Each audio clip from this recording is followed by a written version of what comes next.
You know, there are some rivalries that just define a sport for generations, and this is one of them.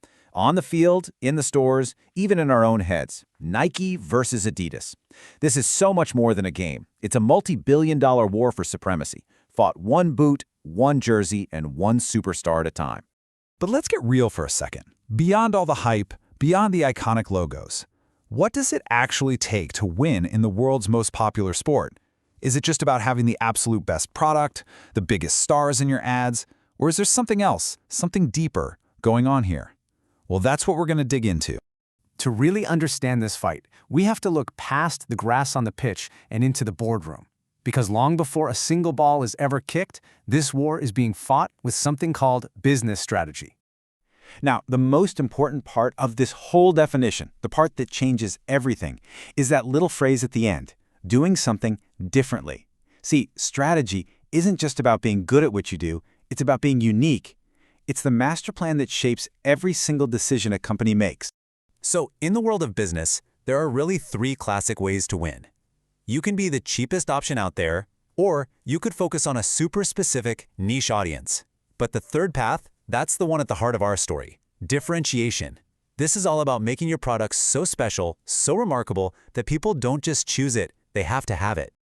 And honestly, you'd be hard-pressed to find a better example of differentiation in the history of soccer than the Adidas Predator. This thing wasn't just another cleat.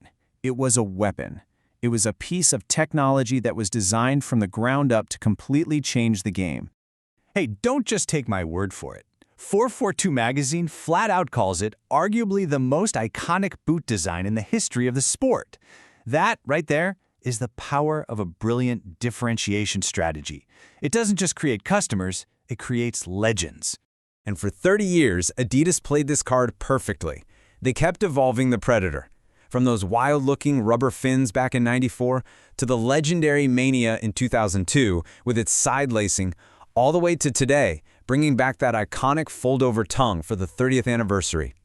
Every single change was a calculated move to be different, to stand out. And that brings us to the modern day. The rivalry is as hot as it's ever been, and the battlefield is still all about these top-of-the-line, tech-packed boots.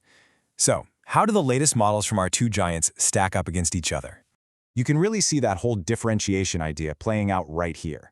The Predator Elite is designed for players with narrower feet, giving you this super secure lockdown and those famous rubber fins for extra power.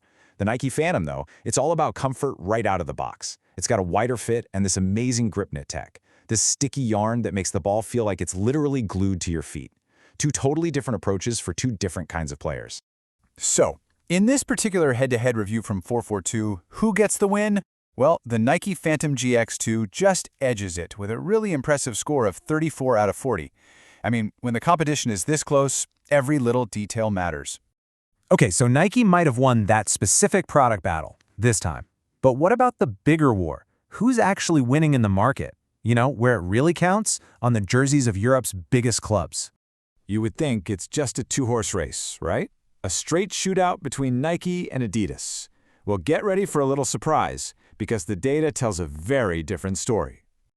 Check this out. It turns out, across the top 10 European leagues, it's actually Puma that supplies kits to the most teams. Yeah, Puma. It seems like while Nike and Adidas are battling to sign a few mega clubs, Puma's been playing the long game, quietly winning by supplying a whole lot more teams. But don't get it twisted. The money at the very top of the pyramid is absolutely insane. This number? That's the single largest kit deal in soccer. It's what Nike pays FC Barcelona per year. Just let that sink in. Okay, so all of this brings us to a really critical question. We've talked strategy, we've looked at the boots, we've seen the money, but does all this incredible technology, the grip knit, the strike skin, does any of it actually make you a better player? I mean, the marketing sure tells us it does, right? They promise us better touch, more control, more power. That's the entire basis for their differentiation strategy. But what does the science say? So, researchers set up this really controlled experiment to find out. They basically made two different boots. One was a baseline with zero padding, and the other had 6 millimeters of that advanced foam padding you see in so many modern control boots. Then they had skilled players run through a whole series of dribbling and passing drills. And the results? Well, just look at this table. And it's kind of stunning. Across every single thing they measured, dribbling speed, passing accuracy, passing speed, you name it, there was no significant difference at all between the padded boot and the unpadded one. The study's final conclusion is basically a bombshell for the whole industry. The padding didn't make performance worse, sure, but it also didn't make it measurably better. It kind of suggests that this huge technological arms race we're seeing might have a lot more to do with marketing than it does with actual mechanics. So, where does all this leave us? If the fancy tech doesn't guarantee a performance boost, and the market isn't as simple as we thought, what is the real key to winning this war? It brings us right back to where we started. Strategy. A real, lasting advantage comes from being different.